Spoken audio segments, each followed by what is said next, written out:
बिस्मिल्लाहिर्रहमानिर्रहीम। अस्सलाम वालेकुम। वीडियो लेक्चर के हवाले से फर्स्ट ईयर कॉमर्स इकनॉमिक्स, आज लेक्चर 4 वीडियो 4 है।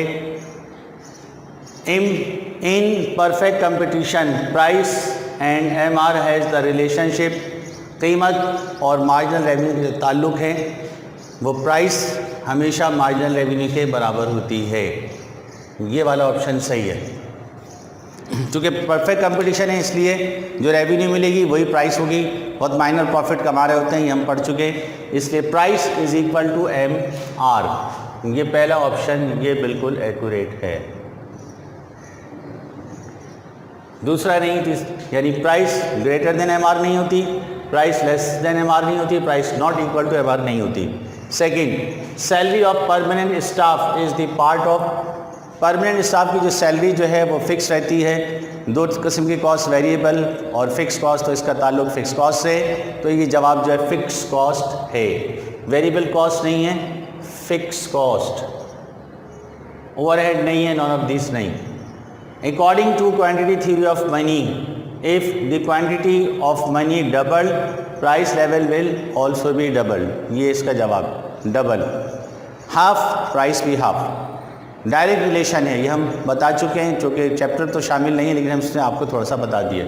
हो सकता है आ जाए, लेकिन फिर भी तो जो है वो इंक्रीज़ नहीं है, डिक्रीज़ नहीं है, डबल ये इसका ऑप्शन है, नॉन ऑफ दिस नहीं है।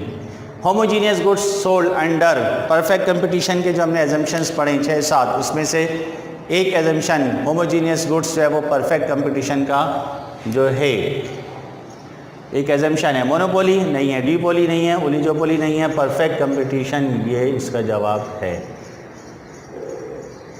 GNP is equal to GDP plus GNP gross national product. GDP तो मुल्क के अंदर, उसमें इनकम फ्रॉम एब्रोड शामिल नहीं होती, मुल्क के अंदर होने वाली प्रोडक्शन है। लेकिन जीएनपी में पाकिस्तान में काम कर रहे हो या मुल्क से बाहर काम कर रहे हो तो सारी इनकम होती है। तो पाकिस्तान की इनकम यानी जीडीपी और बाहर से आने वाली इस पर प्लस होती है, यानी इनकम फ्रॉम एब्रोड। ये अच्छी तरह हम बता चुके हैं, इनकम फ्रॉम एब्रोड, तो ये पहला ऑप्शन सही है। Income from abroad, income from abroad इसमें प्लस होती है। डेप्रिसिएशन नहीं है, डिप्रेशन नहीं है, नॉन ऑफ दिस नहीं है। GDP is equal to GNP, ये इसी से ताल्लुक़ है। जीडीपी निकाल रहे हैं तो इसमें तो जीडीपी में प्लस हुआ था, अब ये माइनस कर देंगे। जीएनपी में से माइनस इनकम फ्रॉम एब्रोड, तो माइनस वाला जवाब सही होगा, प्लस नहीं है। ये माइनस वाला ऑप्शन ये सही है, ये इसी से निकाला गया। डिवीजन नहीं है, ऑल ऑफ दिस नहीं है। National income factor cost, national income factor cost is equal to NNP, net national product, minus indirect tax plus subsidies होता है, प्लस सब्सिडीज़, इआनतें जो हम पढ़ चुके हैं। तो ये तीसरा ऑप्शन में है डेप्रिसिएशन, डिप्रेशन, सब्सिडीज़, ये ऑप्शन सही है, डायरेक्ट टैक्स नहीं है। National income is also called, national income में जो है जीएनपी भी शामिल है, जीडीपी भी शामिल है, एनआई भी शामिल है, लिहाजा ये ऑल ऑफ दीज का ऑप्शन ये दुरुस्त है। All of these, all of these. 9, disposal personal income is equal to PI minus direct tax. Direct tax कटने के बाद फिर आप इस्तेमाल कर सकते हैं, तो डायरेक्ट टैक्स का ऑप्शन पहले ही है, ये सही है। इनडायरेक्ट टैक्स नहीं है, सेल टैक्स नहीं है, ऑल ऑफ दिस नहीं है। Income which a person can use is called, ये यूज डिस्पोजल यूज को ही कहते हैं, तो लिहाजा इससे ताल्लुक है डीपीआई, डिस्पोजल पर्सनल इनकम, ये कहलाएगा DPI.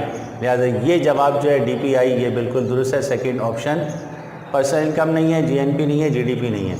The output method of measuring national income is also called, output जो प्रोडक्शन हो रही है उसको कॉस्ट हम पे कर रहे हैं, तो फैक्टर इसमें जो वैल्यू एडिड ये बिल्कुल जवाब सही है। इनकम मेथड नहीं है, फैक्टर कॉस्ट नहीं है, वैल्यू एडिड, जितनी वैल्यू है प्रोडक्शन जो की गई है उन वैल्यूज़ को जब प्लस कर लें, उसकी जो प्राइस, जो यूनिट्स की प्राइस है मार्केट प्राइस से मल्टीप्लाई कर लें, तो ये वैल्यू एडिड मेथड कहलाता है।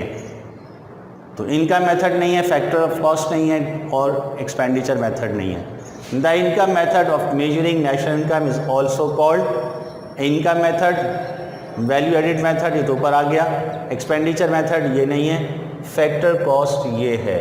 फैक्टर पेमेंट, जो फैक्टर प्रोडक्शन यूज़ हो रहे हैं, land, labour, capital and organisation, इसको जब हम पेमेंट कर रहे हैं, ये फैक्टर पेमेंट, ये पेमेंट है, ये हमारी कॉस्ट, लागत, खर्चा है, यही फैक्टर कॉस्ट कहलाती है। तो ये ऑप्शन बिल्कुल एक्यूरेट है। The most important condition of perfect competition is, perfect competition की सबसे अहम जो है वो क्या है, जो है वो नो क्लोज सब्स्टिट्यूशन, एक तो ये है, और गुड्स आर होमोजीनियस, ये मेन दो होती हैं। तो इसमें तो homogeneous, the most important conditions of monopoly is, ये ज़्यादा कि उसका कोई क्लोज सब्स्टिट्यूशन नहीं होता। मोनोपोली में कोई क्लोज सब्स्टिट्यूशन नहीं है। जैसे कि इलेक्ट्रिसिटी प्रोड्यूस कर रही है, सप्लाई कर रही है, तो उसका कोई सब्स्टिट्यूट नहीं है, जो प्राइस वो लेंगे वो देनी पड़ेगी। ये हम खूब अच्छी तरह पढ़ चुके हैं। मोनोपोली में होमोजीनियस परफेक्ट कंपटीशन की होती है। यहाँ जो मोनोपोली पूछ रहे हैं उसमें नो क्लोज सब्स्टिट्यूशन या substitute. A monopolies firm is एक मोनोपोली फर्म जो है मार्केट में और कोई नहीं है, अपनी मर्ज़ी से जो कीमत मुकर्रर करे, किसी से चाहे प्राइस ले, मुख्तलिफ प्राइसेस भी लेते हैं एक ही पर्सन से। जैसे कि इलेक्ट्रिक वाले जो है वो एक पर्सन से जो है वो 100 यूनिट के अलग प्राइस, 200 के अलग, 300 के अलग प्राइस ले रहे हैं। तो जब प्राइस मेकर होते हैं अपनी मर्ज़ी से प्राइस बनाते हैं, प्राइस टेकर नहीं है, प्राइस मेकर, ये ऑप्शन बिल्कुल सही है। प्राइस मेकर, प्राइस डबल भी नहीं, नॉन भी नहीं। फिर the number of firm under perfect competition, perfect competition में जो फर्म्स होती हैं वो बहुत सारी होती हैं। Large number of buyer, large number of seller, ये इसका ऑप्शन उसमें एजम्पशन में मौजूद है। 1 नहीं, 2 नहीं, फ्यू नहीं, लार्ज जो ऑप्शन है बिल्कुल परफेक्ट है। तो स्टूडेंट, ये लेक्चर 4 के हमने MCQs आपको जो है दिखाए, समझाए, बताएं, तो आप इसको खूब अच्छी तरह लिख भी लें, याद भी कर लें, ताकि जब फिज़िकल क्लास में आएँ तो आपको इसकी प्रैक्टिस करके पूछा जा सके। जब तक के लिए अस्सलाम वालेकुम।